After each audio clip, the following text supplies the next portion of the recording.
And I open a hand of the Praetors, which is obviously what I'm going to pick here, being the Poison Lord and everything. The rest of the pack, again, really low. Other than the hand, there's not really much of the poison deck here. Heavy Arbalest is actually pretty good in it because it gives you some reach, which normally you don't really get other than Icarats and from proliferating.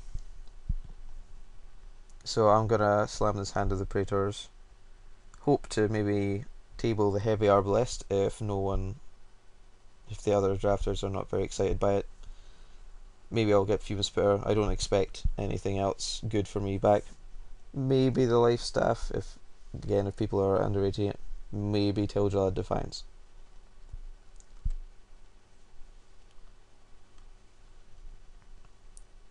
I wish I'd started a dual land count.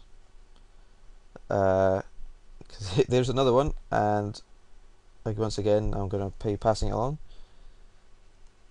Since mono rares are not really worth too much, and it's an 8/4, so I'd much rather actually win by not wasting my picks. Throne of Geth is another proliferator. Lets me use up those random pieces of equipment if I don't have anything to put them on.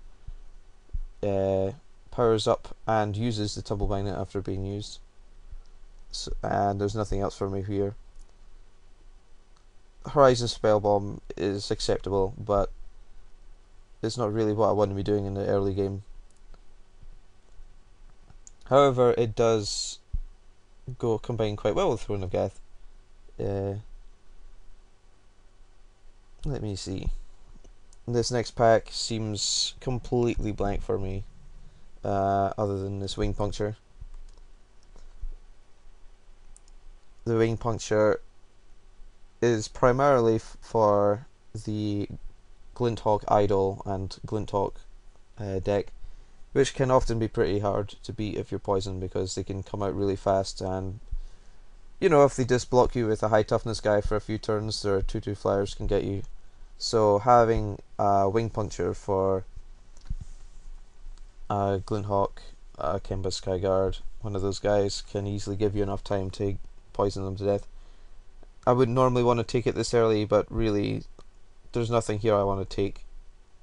Goldmere isn't really what I want in the poison deck.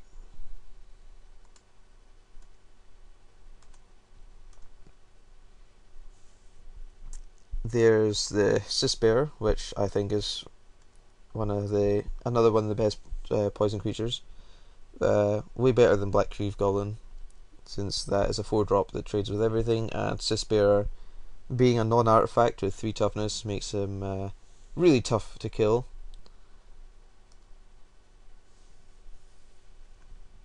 And there's another one which I'm pretty excited about. But unfortunately there's also a Necropede in the pack.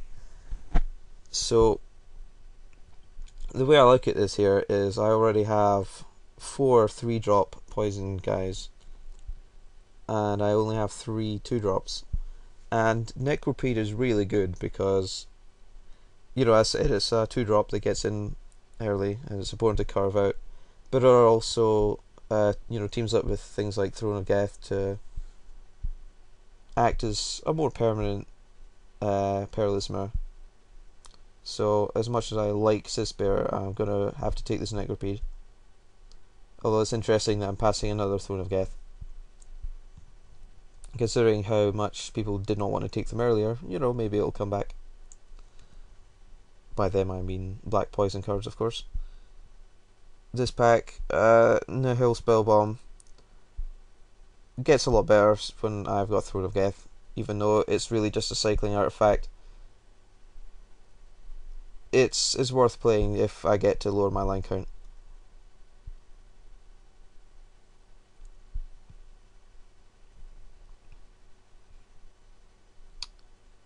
This next pack, I have seen people with Azuri playing a bunch of Azuri's archers, which never really seems like a good idea, because if your Azuri meets with some sort of tragic accident, your Azuri's archers are not really exciting unless you know, their Snap Sail Glider dot deck, in which case you've managed to trade off.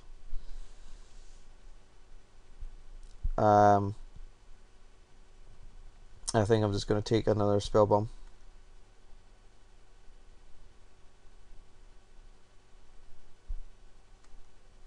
Oh, random message there. Let's see, I'm not excited by Vector Asp. I don't like it, because it sort of ruins your curve.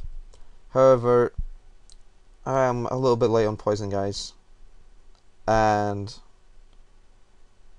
I can sack it to the Throne of Geth. You can make an argument for Horizon Spellbomb as well, which is really tempting. But I'm just going to take the Vector Asp. And oh, Fume Spitter and Heavy Arbalest came back. That's pretty curious. And I haven't had that much experience drafting poison, so I am honestly not entirely sure which way to go here. I feel like I've probably got enough long game that Heavy Arbalest is not especially needed, and Fume Spitter kills mirrors, which can be pretty exciting, and also works with Proliferate to kill bigger things. I don't think I'm going to be playing any of these cards, but an enemy equipping his Cavalier would be pretty annoying.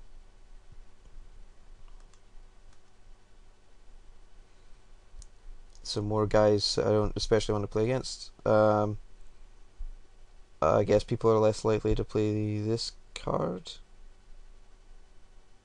Or are they likely to play this card? I don't think it makes that much difference. Well, I already took one Wayfarer, so I'll be consistent. And there's a Black Clave Goblin, which is fair enough. And Throne of Geth did in fact table, because people don't want them. But I'll be happy to play them, so I can sacrifice my terrible artifacts.